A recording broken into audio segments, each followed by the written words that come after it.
하나님 말씀은 창세기 22장 1절부터 14절까지.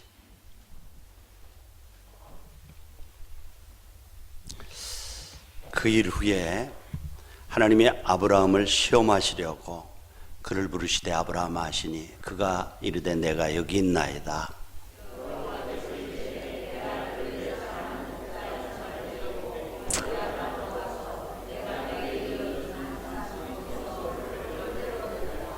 아브라함이 아침에 일찍 일어나 나귀 안장을 주우고 두 종과 그의 아들 이삭을 데리고 번제에 쓸 나무를 쪼개어 가지고 떠나 하나님이 자기에게 일러주신 곳으로 가더니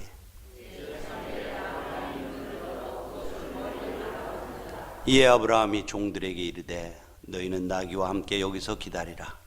내가 아이와 함께 저기 가서 예배하고 우리가 너에게로 돌아오리라 하고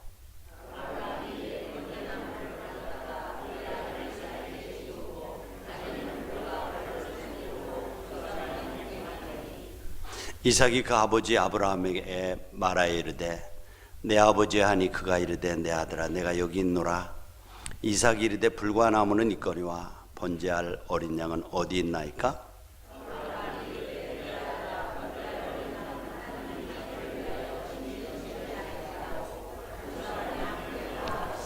하나님이 그에게 일러주신 곳에 이른지라. 이에 아브라함이 그곳에 제단을 쌓고 나무를 벌려놓고 그의 아들 이삭을 결박하여 제단 나무 위에 놓고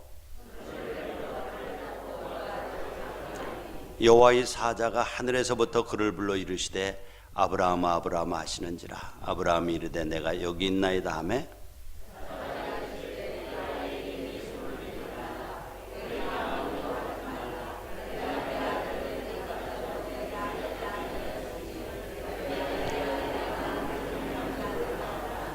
아브라함이 눈을 들어 살펴본즉 한 순양이 뒤에 있는데 뿔이 숯불에 걸려 있는지라. 아브라함이 가서 그 순양을 가져다가 아들을 대신하여 번제로 드렸더라.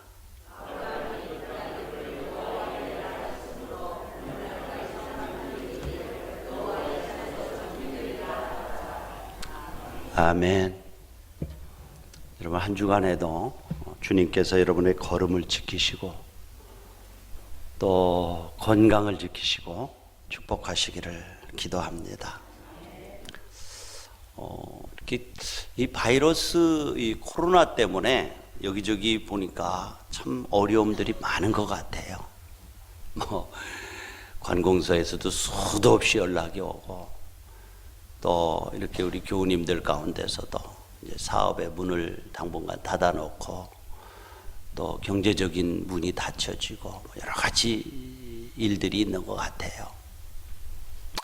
경제가 곤두박질치고 저는 참 이런 현상들을 보면서 참 여호와께서 집을 세워주지 아니하면 집 짓는 자의 수가 헛되다. 저는 늘 이 말씀. 또 하나님이 성을 지켜주지 아니하면 파수꾼이 잠자지 않고 성을 지킴이 헛되다. 이 말씀에 아무리 사람의 지킴과 노력으로 지키려고 해도 하나님이 지켜주셔야 될 줄로 믿습니다. 여러분들 그렇다라고 늘 말씀드리지만 하나님께서 주신 이 청결 또 모임을 될 수 있는 한 피하는 것, 마스크를 쓰는 것, 소독하는 것 이런 것들은요 우리가 꼭 해야 될 거예요. 왜냐하면 하나님께서 주신 창조 질서라고 그랬죠. 그러나 그것만으로 안 됩니다. 집안에 가만히 있다고 안 됩니다, 여러분들. 하나님께서 지켜주셔야 돼요. 제가 옛날에 이런 말씀을 드렸죠. 처음 임관에서 간 곳이 7사단, 주파리, 백암산이라고 하는 데입니다. 가서 얼마 10월달, 8월달쯤 갔나요? 그때 갔는데 10월달쯤 공비들이 넘어왔어요. 2명인가 3명이 넘어왔어요. 그래서 오손도손 아이들이 이제 휴가 맡아가지고 오는데 길을 건너다가 들켰어요. 그래서 총격전이 벌어졌어요. 그런데 하나 인간은 죽고 하나 인간은 어떻게 총상을 입고 연락이 돼가지고 그때부터 비상이 걸린 거예요. 그래서 노무식이라고 하는 사단장님이 계셨어요. 독실한 물자인데 사단이 벌컥 뒤집혔죠. 단풍이 들고 그래가지고 모든 사람들이 다 동원되고 했는데 잡지를 못했어요. 넘어가 버렸어요. 그래서 사단장님이 옷을 벗었어요. 그렇게 지키는데, 비상 걸려도 그렇게 지키는데, 응?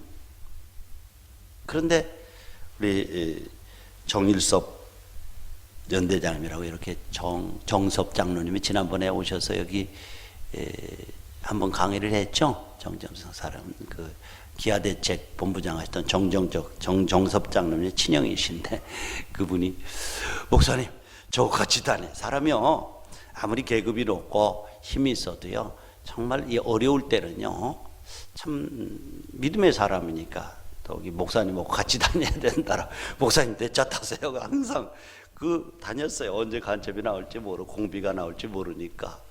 그러면 늘 기도하면서. 근데 이제 피드백을 하잖아요. 이 간첩이 어디로 넘어와서 공비가 어디로 빠져나갔나. 보니까 다른 연대 지역으로는 다 지나갔어요. 그래서 연대장님이 줄줄이 옷을 벗었어요. 책임을 지고. 근데 우리 정일섭 연대장님은 옷을 안 벗고요. 또 장군까지 돼서 이제 투스타까지 되셔서 이제 은퇴한 것을 봤습니다. 물론 제가 늘 깨닫는 것은 우리가 성경에서 대적하라고 하는 말씀을 꼭 기억하시기 바랍니다. 너무 꼬리 내리지 마세요. 함부로 하라는 얘기는 아니고요. 믿음으로 대적하시기 바랍니다. 믿음으로. 그러면 한 길로 왔다가 일곱 길로 달아날 거예요. 우리가 이제 주일날 같은 때 이제 때가 되어서 이 지역 연합회나 혹은 경기도 기독교 연합회 혹은 한국 교회가 어떤 결정들을 내릴 때가 올 거예요. 그러면 우리는 같이 하는 겁니다. 같이. 그래서 어떤 독특하게 따로 행동하는 거 아닙니다. 여러분 그렇게 하시고요. 자, 오늘 우리는 이제 아브라함의 발자취를 따라가면서 하나님께서 믿음의 조상이라고 그랬고 아브라함을 통해서 축복을 흘러보낸다라고 그랬는데 도대체 아브라함이 어떤 모습들이 이제 저 믿음의 조상의 조상이 되게 했는가 하는 것들을 좀 보는 거예요. 그리고 우리도 아브라함의 계보를 쫓아가는 사람들이 저와 여러분들 아니겠어요? 그렇다면 저와 여러분들을 통해서도 여러분과 만나는 사람들에게 또 가족들에게 축복이 흘러가는 통로가 되어야 될 줄로 믿습니다. 자, 아브라함이 이제 지난 21장까지 보면 아들을 백세였잖아요. 인간적으로 도저히 불가능한 상태에서 아들을 얻은 거예요. 그렇죠? 하나님의 일하심이라고 하는 것은 언제나 이래요. 항상 그런 건 자연의 질서를 무시하는 건 아니지만 어떤 때는 특별한 섭리는 자연의 질서를 넘어서요. 그래서 하나님께서 여러분들이 조건을 갖췄기 때문에 그 조건 가지고 일하시는 분이 아니라 부족함에도 믿음으로 따를 때에 만들어서 쓰시는 분인 줄 믿습니다. 아들 낳을 조건이 갖췄기 때문에 뭐 젊기 때문에 아니에요. 믿음으로 순종하면 하나님께서 만들어 쓰시는 경우가 참 많아요. 모세를 불러서 하나님이 쓰셨잖아요. 아이고 보낸 많은 사람을 보냈었는데 나이 80이 되고요. 광야에서 양치면서 다 썩었는데 어떻게 가서 바로왕 앞에 가서 또 그를 하나님의 백성을 구해내라고 합니까? 주님께 그렇게 하나님께 질문하잖아요. 하나님께서 누가 입을 만들었느냐? 그렇죠? 누가? 그러니까 여러분들 하나님은 우리의 조건 가지고 일하시는 분이 아니라 믿음의 순종을 통해서 일하시는 줄 믿습니다. 아들을 낳죠. 그래서 이 약속의 현상들을 경험하면서 하나님은 약속하시는 하나님, 언약을 맺으시는 하나님, 그리고 그 언약을 반드시 성취하시는 하나님이시로구나. 그리고 그 하나님은 전능하신 하나님이로구나 하는 것을 이제 믿음으로 점점 깨우쳐가죠. 체험해가죠. 네. 한번 생각해 보세요. 이 믿음을 얻기까지, 이 믿음이 이렇게 채워져가고 성장하기까지 얼마나 낭비한 세월들이 많습니까? 약속의 땅을 믿음으로 출발했어요. 흉년이 들으니까 애굽으로 내려갔어요. 부인을 누이라고 속이면서 빼앗길 뻔했어요. 가나안에 또 들어왔어요. 다시 기근이 들자 아비멜렉의 땅에 가서 또 아내를 누이라고 또 속입니다. 빼앗길 뻔합니다. 그러나 또 하나님의 약속을 기다리지 못하고 자신의 노력으로 후손을 얻기 위해서 이제 사라의 몸중 하가를 부인으로 맞아서 이스마엘이라고는 아들을 낳잖아요. 이것이 축복이 됐어요? 화근이 됐단 말이에요. 또 내어 쫓죠. 정말 인간적인 아픔을 많이 겪었죠. 아마 지금쯤은 이삭을 얻고 참 내가 너무 무지했어, 하나님의 전능하심을 믿지 못했어, 기다림이 약했어, 뭐 이런 것들을 생각하면서 아마 속으로 웃었을 거예요. 자, 그런데요, 이렇게 고대하던 아들 이삭이 태어나고 서자 이제 이스마엘을 내어쫓고 아브라함의 가정 속에는 예전에 느끼지 못하던 그런 기쁨과 생동감이 넘치는 때였습니다. 그러니까 언제예요? 22장 1절에 보면 그 일 후에예요. 그 일이 어떤 거죠? 이스마엘을 내어쫓고 주위에 있는 적들로부터 화해가 이루어지고 화평하고 이제 걱정거리가 없는 때예요. 평탄대로가 열린 때예요. 그 일 후에. 자, 노년의 아들을 얻은 기쁨과 안정된 노년을 보내면서 꿈같은 시간을 보내고 있을 때가 언제예요? 그 일 후에예요.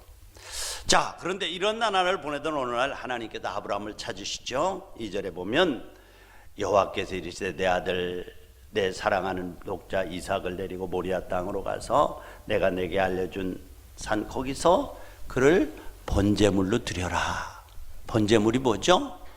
각드는 거예요. 잡아서 목도 자르고 짐승처럼요. 놀라운 거 아니겠어요? 그리고 태워서 드리는 거예요. 이해할 수 있을까요?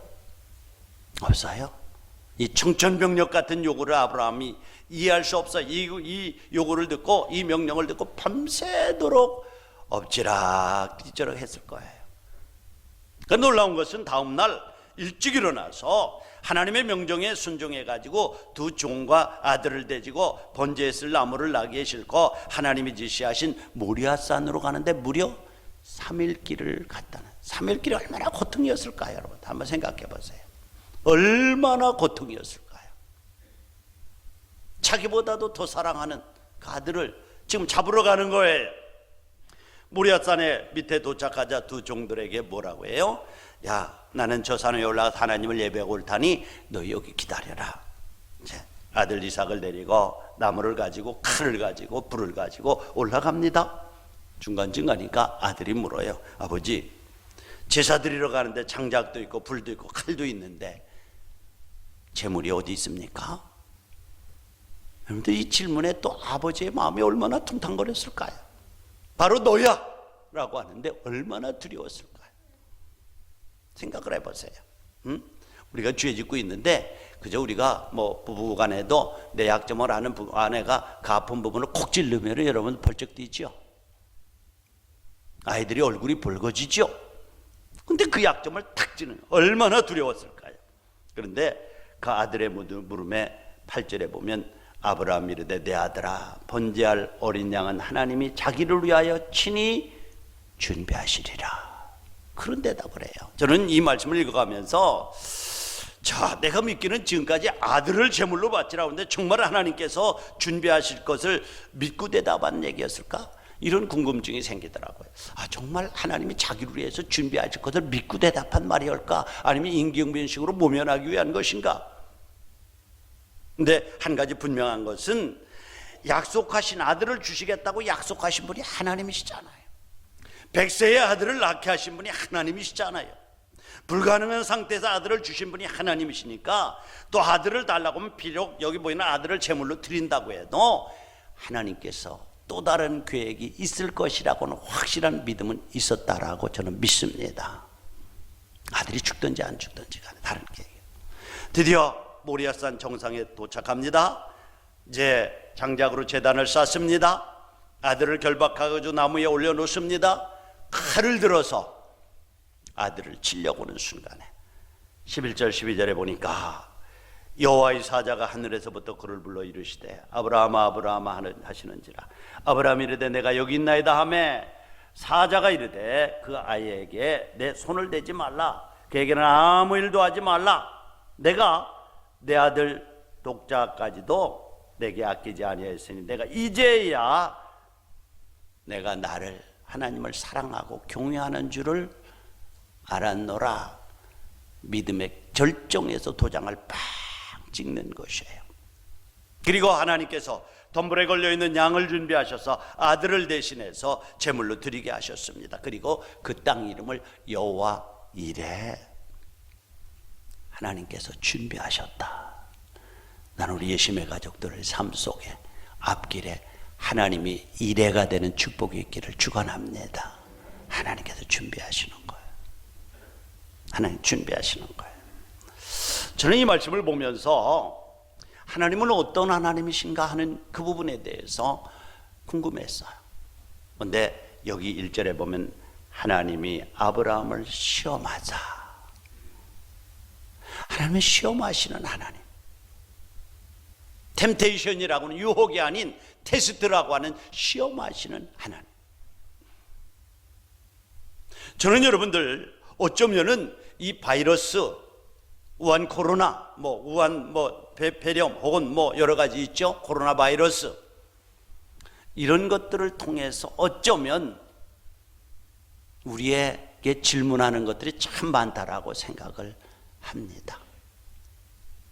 아까 말씀드렸지만 무지막지하지는 않아요. 그러나 최선을 하면서도 하나님께서 저와 여러분들을 예배의 자리에 부르셨고, 이 백성은 나를 위하여 내가 나를 위하여 지었나니 나의 찬송을 부르게 하려 함이라. 예배라고 하는 것. 인생의 제일 된 목적이 무엇입니까? 하나님을 영화롭게 하고 그분을 영원토록 즐거워하는 것입니다. 영화롭게 하는 게 예배예요. 나의 찬송을 부르게 하려는 게 예배예요. 예배. 그렇다면 우리가 여러분들 얼마든지 식당에도 가고 시장에도 가고 여기저기 모이러도 가고 많이 가는데 주일날 이제 우리가 예배를 다 줄였어요. 그걸 지금도 보면 한 1m 이상씩 전부 앉았어요. 근데 왜 하필이면 여기서 여러분들 우한 코로나를 바이러스가 걸린다고 생각을 하고 꼼짝 안 하고 그렇게 하는, 난 참 그런 부분들에 대해서 하나님께서 여러분에게 도전하고 있어요. 응? 내가 너의 걸음을 지금부터 영원토록 지키시겠다. 그의 날개 밑에 내가 너를 품겠다.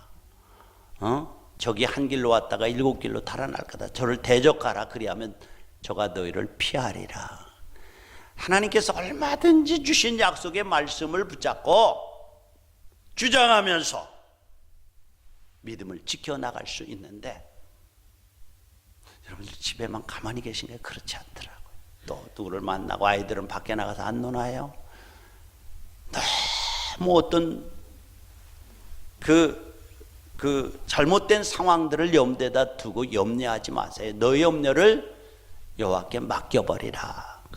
염려를 맡기고 그냥 놀라는 것이라 대신 기도하시기 바랍니다. 이게 그리스도인의 적극적인 삶의 자세예요. 예, 적극적인 삶의 자세. 시험하시는 하나님이세요. 여러분들, 하나님은 어떤 것을 시험하십니까? 최종적으로 믿음의 최고로 사랑의 대상이 무엇인가를 질문하십니다. 사랑의 대상이. 여러분들, 최종적인 시험. 너 못 사랑하느냐? 조금 극단적인데, 너 이삭 내가 100세에 주어서 정말 사랑하는 거 안다. 그런데 너 이삭을 더 사랑하느냐? 나를 더 사랑하느냐? 질문이에요. 하나님께서 요한복음 21장에도 보면 예수님을 십자가에 못 박히는 모습을 보고 호숫가로 돌아간 베드로에게 찾아오셔서 주님께서 그가 죄송한 마음을 가지고 부활한 주님 앞에 섰을 때에 먼저 질문하는 거 뭐였죠? 너 정말 내가 부활하니까 이제 믿냐? 너 얼굴 보니까 참 미안한 마음을 가지고 있구나. 그러니까 내 양을 치고 내 양을 먹여라 하기 전에 뭐예요? 내가 나를 사랑하느냐? 이것들보다도, 내 생명보다도 심지어는. 그래서 최종적인 질문은 그것이 될 거예요. 그래서 디모데후서 3장 2절 4절 같은데 보면은 주님께서 말세가 되면 사람들이 자기를 사랑하고 돈을 사랑하고, 그렇죠? 쪽에서 4절에 보면은 뭐를 사랑합니까? 쾌락 사랑하기를, 4절 쾌락 사랑하기를 하나님 사랑을 보다 더한다.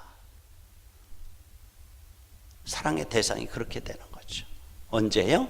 말세가 되죠. 그런데 오늘 이 시대에 여러분의 사랑의 대상이 뭡니까? 이고라고 하는 자기입니다. 자기.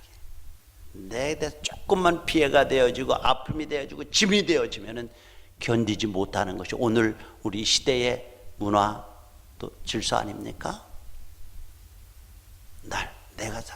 내가 병들면 안 돼. 내가 돈이 아닙니까? 돈. 재물, 소유가 아닙니까? 그리고 쾌락 사랑하기를 하나님 사랑하는 것보다 더한다. 주님께서 시험하실 거예요. 정말 너 사랑의 대상이 뭐냐라고 물으실 거예요. 이 아브라함에게 하나님은 때때로 우리가 믿는다고 하는데 그 믿는 가운데서 믿음의 농도가 어느 정도나 되는가 하는 것을 확인하시고 싶어 하시는 하나님이세요. 그런데 그 믿음의 농도를 확인하시는 것은 사랑의 대상을 묻는 거예요. 너, 돈, 그 다음에 자기, 쾌락. 최종적인 결단이 뭐예요?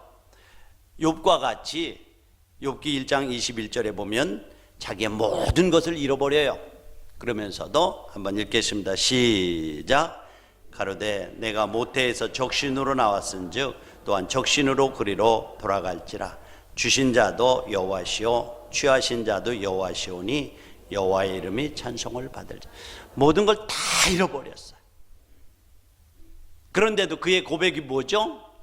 주신 분도 하나님이시고 취하시는 분도 하나님이시기 때문에 하나님만 영광을 받으시올지라.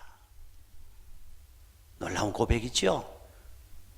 그러니까 어때요? 최종적인 시험은 사랑의 대상을 하나님으로 선포하는 것입니다. 선포할 뿐만 아니라 그 선언한 것을 실천하는 것입니다. 그래요. 묻습니다. 최종적 내가 나를 사랑하느냐라고 묻습니다. 지금 이제 이 아브라함이 믿음이 엄청나게 성장했어요. 하나님의 전능하심도 또 주신 분도 하나님이시고 취하시는 분도 하나님이라고 하는 창조자 되시고 로드십, 그분이 내 인생의 주인 되심에 대한 확고한 신앙이 확립되었을 때에 마지막 최종적인 물음은 이삭보다도 나를 더 사랑하느냐였어요. 그럴 때 그가 그렇습니다라고 뭐를 통해서요? 순종을 통해서 증명해 보이는 것이 오늘 내용이 아니겠습니까? 네, 오늘 내용이에요.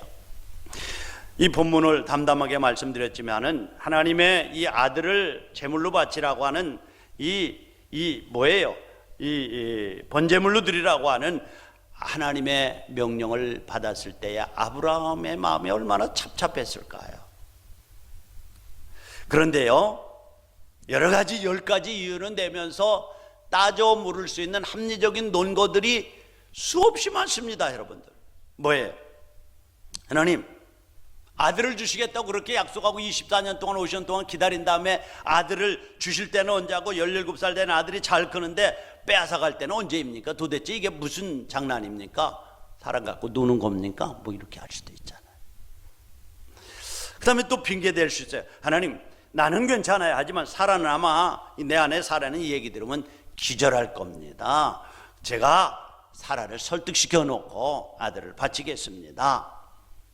이렇게 할 수도 있잖아요. 만일 아내가 아브라함의 얘기를 아내가 들었다면 어떤 반응이 왔을까요? 뭐 말도 못했을 거예요. 내가 당신 때문에 얼마나 고생을 하고 가는 곳마다 동생이라고 했다고 하라고 해서 그렇게 순종했지만 이것만은 죽어도 안 돼요.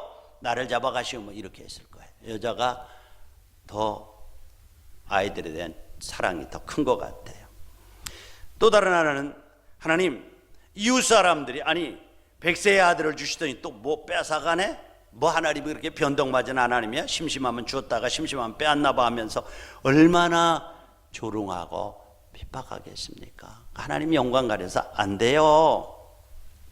그리고요, 하나님 번제물, 지금까지 사람을 제물로 받으셨나요? 하나님 식성이 언제 그렇게 바뀌셨어요? 뭐 이렇게 얘기할 수도 있지 않겠어요? 사람을 제물로 받으신 적이 없잖아요. 이렇게 말은 너무 가혹하지 않나요? 조금 더 타협. 하나님, 사흘길을 간다고 하는 것은 내한테는 너무 가혹한 시간이에요. 그냥 뚝딱 해치우면 몰라도 사흘길을 걸어서 모리아산으로 간다고 하는 거 70km가 되는데 그간에 갈등도 생길 수 있고 변심도 생길 수 있고. 그런데요, 또 이삭이 안 물어보면 내가 가만히 있겠는데 물어보면 나는 어찌할 수가 없어요.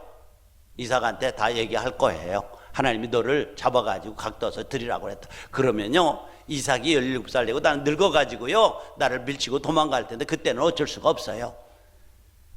얼마든지 정말 합리적인 논거를 대면서 핑계 댈 수 있지 않아요?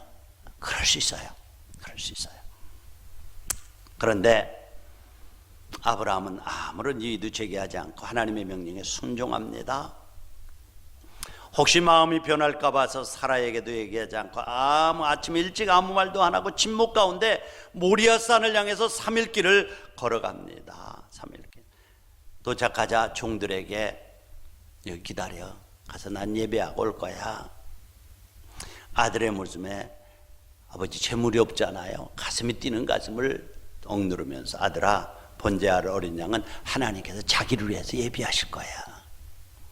이렇게 얘기를 합니다. 여러분들, 저는요 아까 말씀드린 대로 하나의 메시지가 있다면 하나님은 우리의 믿음을 점검하시기를 원하셔요. 사랑의 대상이에요. 근데 그 시험의 때가 언제인가 하면은 1절에 보면 2일 후에요. 2일 후에. 2일이 뭐예요? 가정의 문제가 다 해결된 때예요. 그게 뭐죠? 이스마엘을 내쫓았어요. 아픈 가슴도. 그리고 이삭을 얻었어요. 주위에서 이제 안정된 생활하니까 주위에 샘물을 가지고 시비 거는 사람들이 많이 있어요. 근데 그것까지도 다 타협을 하고 이제는 걱정거리가 없어서 야, 이만하면 됐다 하고 모든 일이 안락한 삶이 보장되었을 때에 안정된 환경에서 안주하고 있을 때에 이 시험이 왔습니다. 이러고 보면 하나님은 우리가 너무 안주하는 삶을 기뻐하지 않으세요. 안주하는 것, 안주하는 믿음은 자체가 하나님 앞에서 거룩한 긴장감을 가지고 살아가는 것임을 믿으시기 바랍니다. 코람데오, 하나님 앞에, 하나님의 보심 앞에 살아가는 긴장감이에요.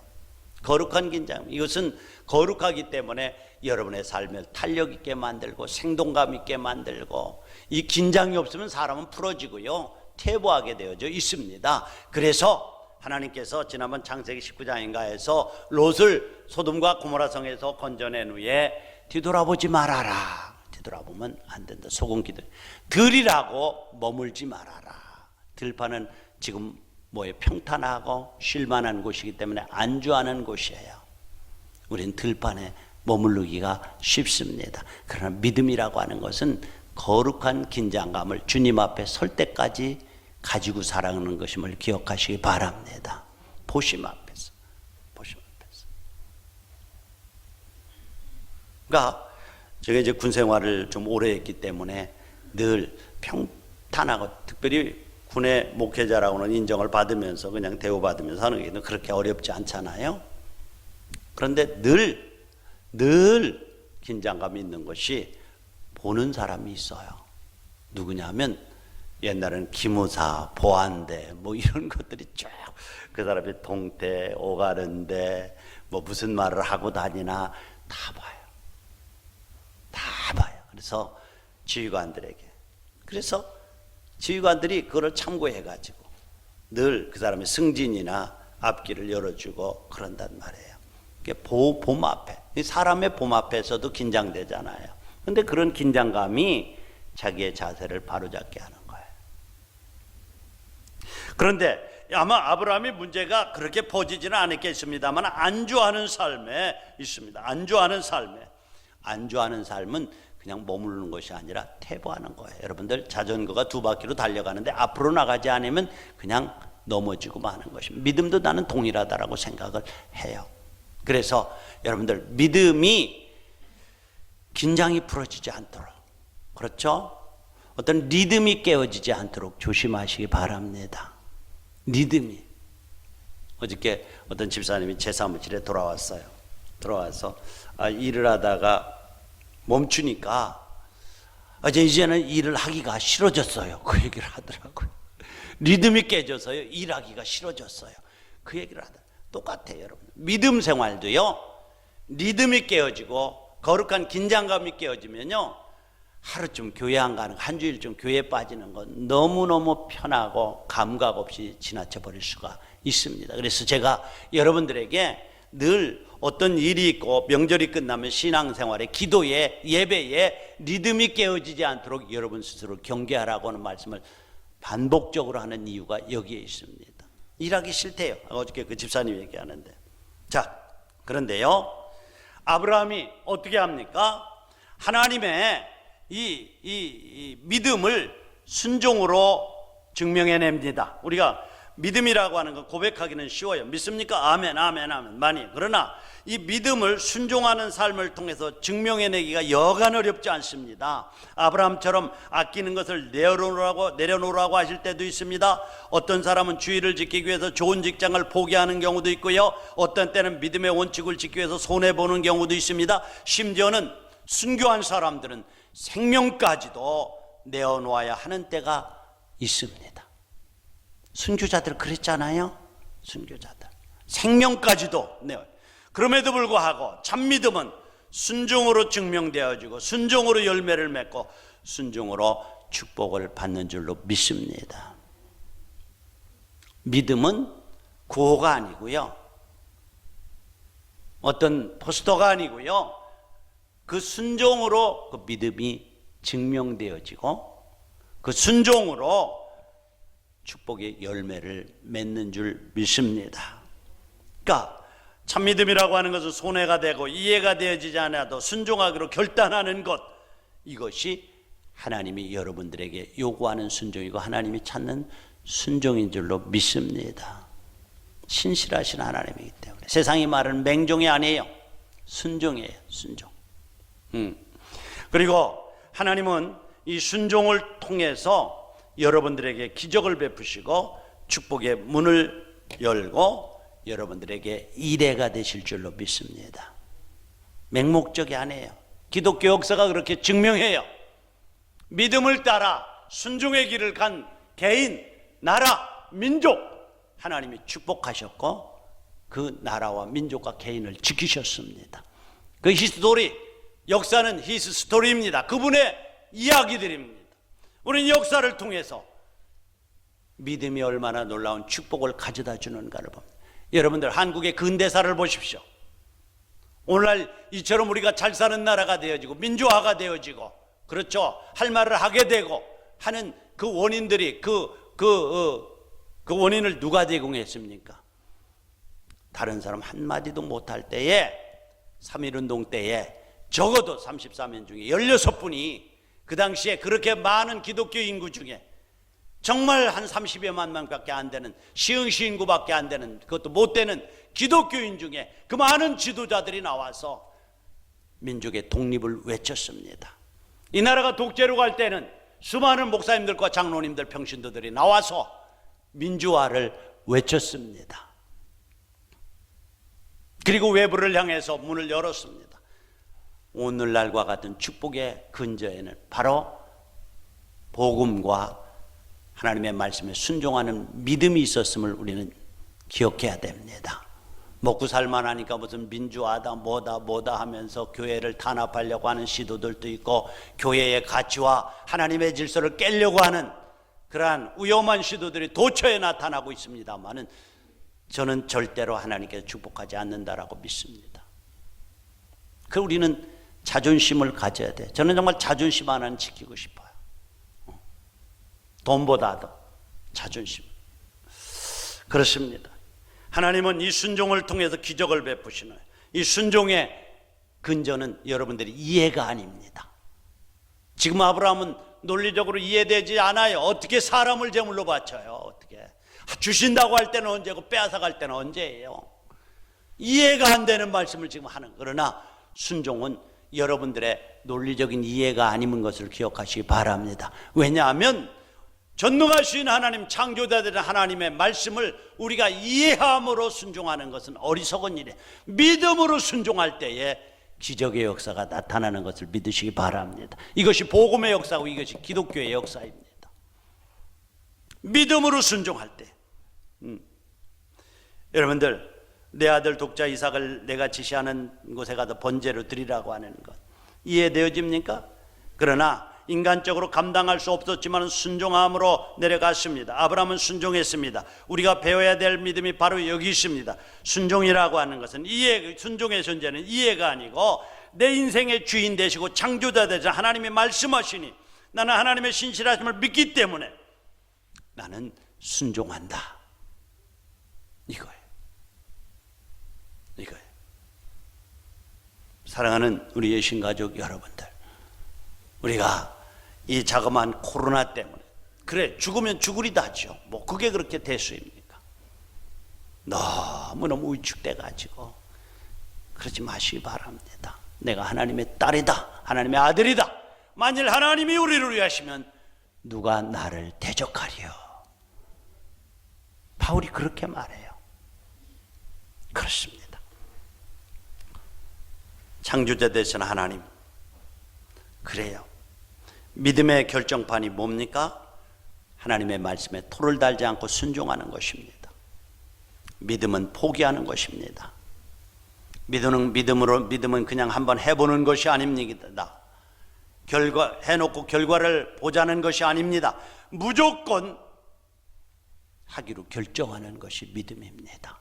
이해가 되지 않아도, 때로는 그것이 현재에서 손해같이 보여도 하나님의 말씀하심에 내가 순종하기로 결단하는 것, 이것이 믿음입니다. 그리고 후회 없는 것이 순종인 줄로 믿습니다. 이 믿음의 순종의 결과를 하나님 반드시 책임집니다. 그러나 이해가 안 되어지기 때문에 첫 발을 내어딛는 것 얼마나 힘든지 몰라요. 성배라는 영화에 보면 그 주인공이 가다가 믿음으로 첫 발을 내는데 보이는 것은 함정이에요. 그러나 그 첫 발을 내딜 때 그가 온전히 그 함정을 건널 수가 있습니다. 오늘도 하나님은 여러분에게 아브라함과 같은 순종을 보기를 원합니다. 너를 포기하는 것을 넘어서 내가 가장 사랑하는 것 포기할 수 있느냐라고 질문하십니다.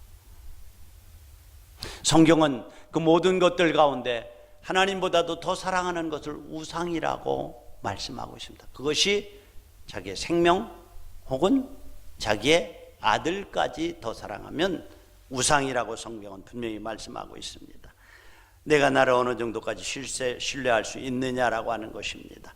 그런 순종이 여호와 이레라고 하는 축복의 열매를 맺게 합니다. 하나님께서 정말 결정적인 순간에 아니야 너 정말 아들을 번제물로 드리라고 죽이려고 그러는구나. 내가 이제 다른 것들보다 내 아들보다도 너보다도 나를 사랑하는 것을 내가 확인했다. 내려놓아라. 하나님께서 덤불에 걸린 양을 준비하셔서 예배하게 하십니다. 사랑하는 예신가족 여러분들, 하나님의 말씀에 순종하기로 결단하시기를 바랍니다. 그럴 때에 여러분 앞에 여호와의 이레의 축복, 여호와의 산에서 준비하실 것입니다. 정말 이레의 축복이 여러분에게 있기를 축원합니다. 제가 참 순종이라고 하는 말에 대해서 별로 싫어했습니다. 터무니없는 말처럼 보였어요. 목사님에게 순종해라, 부모님에게 순종해라, 선생님에게 순종하라, 이런 말이 참 듣기 싫었어요. 굴종을 강요하는 것 같아서요. 그런데 지금 생각해 보면 순종이라는 말처럼 순결하고 고상한 것이 없다는 것을 깨닫습니다. 알고 보니까 사랑의 다른 이름이 순종이에요. 사랑의 다른. 그래서 베드로를 향해서 내가 나를 사랑하느냐? 그렇죠? 순종하기 전에 먼저 묻는 순종의 다른 이름이 사랑이에요. 신뢰의 다른 이름이 순종이에요. 순종. 사랑의 다른 이름이 순종이에요. 사랑하면 순종하게 되어져 있습니다.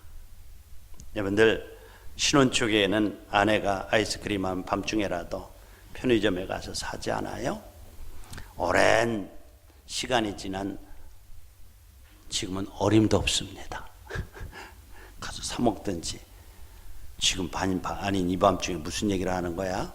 김밥 옆구리 터지는 소리 하지 마라. 주님 사랑하면 순종하게 되어져 있습니다. 사랑이 식어지면 추종의 동력이 떨어져 버립니다. 그래서 베드로는 하나님 예수님은 계속 내가 나를 사랑하느냐라고 말씀을 하고 있습니다. 본문에는 밭이라는 것을 시험이라고 말씀을 하고 있어요. 여러분들, 이제 시험은 순종으로 행함으로 증명해 보여야 열매가 되어지는 줄 믿습니다. 입의 구원은 1000만 번 해도 아무런 유익이 없어요. 아들 독자라고 말씀을 하고 100대에 낳은 아들 독자라고. 그리고 이 순종은 뭐죠? 아침 일찍이 일어나서 갔다는, 혹시 마음이 변할까 봐서 밤새도록 아마 한숨도 자지 못한 밤을 보낸 아브라함이 순종으로 아침 일찍 핑계대거나 대체하려고 하지 않았습니다. 그래서 부엘사바에서 모리아산까지 70km가 되는 길 아침 일찍 그렇습니다. 우리가 3일길을 가다가 아브라함의 믿음이 식어졌을 수도 있습니다. 이만큼 순종하면 주님도 내 마음을 아실 거야. 안 하려고 하는 것은 아니야. 꼭 이런 방법이 아니어도 다른 방법으로 하나님께 순종하면 돼. 뭐 이런 하나님이 있어? 이번에 하나님의 명령은 이해할 수 없어. 너무 부당해. 뭐 여러 가지 얘기가 할 수 있어요. 그러나 3일길을 가면서도 철회하거나 돌아오지 않았다는 사실입니다. 아들의 물음 가운데도 전혀 뒤로 물러가지 않았습니다. 결박해가지고 칼을 드는 순간까지 끝까지 철저하게 순종이었습니다. 어느 것에도 흔들리지 않는 순결한 믿음의 단련을 받았기 때문에 그렇습니다. 그래서 가히 이스라엘의 뭐예요? 조상이 될 만큼 믿음이 커진 것입니다. 그래서 그를 통해서 하늘의 별처럼 바다의 모래알처럼 많은 백성, 큰 민족을 이루는 꿈, 거룩한 제사장의 나라가 되는 꿈, 그 이름이 창대해지는 꿈, 그 꿈을 담을 그릇이 준비되는 순간이 순종 마지막까지 순종하는 그 순종의 시간인 줄로 믿습니다. 요약합니다. 하나님은 시험하는 하나님이십니다. 사랑의 대상이 무엇인지를 여러분에게 묻고 계십니다. 그렇죠? 디모데후서 3장에 있는 말씀처럼 자기 사랑하고 돈 사랑하고 쾌락 사랑하는 것 말세의 사랑의 대상입니다. 그렇다면 주님께서 그것 좀 내려놓고 내 말에 순종하겠니? 그래, 오늘 가면 돈 더 벌 수 있는데 그 주일은 내 날이니까 내가 예배하고 나가라라고 하면 그렇게 순종할 수 있겠니라고 구체적으로 물어보실 때 주님, 그래요. 사업도 귀하고 돈 버는 일도 귀하지만 나는 우선 사업이나 돈 버는 것은 수단가치고요. 적어도 하나님을 예배하는 것은 목적가치예요. 내가 이 목적으로 해서 돈을 버는 거예요. 그래서 나는 돈 조금 덜 벌어도 하나님을 예배하는 것을 우선으로 삼겠습니다. 순종하는 거예요. 자기 사랑하는 거. 자기에게 손해보고 아픔이 있고. 그렇죠? 세상의 사랑. 주님께서 사랑의 대상을 물어요. 주님은 때때로 우리 믿음의 길을 가는데 저가 정말 무엇을 사랑하고 있는가 하는 그 사랑의 대상을 확인하기를 원하십니다. 아브라함이 이삭을 사랑하는 걸 아셨어요. 그리고 이삭과 나를 더 사랑하니, 그래서 질투하는 하나님이란 인간의 용어를 쓰십니다만 그렇게 말씀. 그러니까 신앙의 최고봉은 어떤 것보다도 하나님을 더 사랑하는 줄로 믿습니다. 하나님은 또 언제요? 이 일 후에 모든 일이 everything is okay, 모든 것들이 잘 되어갈 때, 평탄할 때에 안주하는 삶을 기뻐하지 않습니다. 신앙 자체가 거룩한 긴장감임을 기억하십시오. 고람되고 하나님 앞에서의 삶이에요. 그렇죠? 늘 우리가 하나님 앞에서의 거룩한 긴장감을 가지고 살아갈 때에 하나님께서 여러분의 걸음을 지키실 줄로 믿습니다. 암탉이 그 날개 아래 병아리를 품듯 주님의 장막 안에 여러분들을 품으실 줄로 믿습니다. 순종은 믿음의 최고봉입니다. 순종을 통해서 축복의 통로가 되어 있고 축복을 순종을 통해서 믿음의 열매가 맺혀지는 이 놀라운 축복들이 오늘 함께 예배하는 우리 예심의 가족들 한 분 한 분 머리 위에 충만하기를 축원합니다. 자, 우리 같이 한번 기도할까요? 눈을 감으시고요.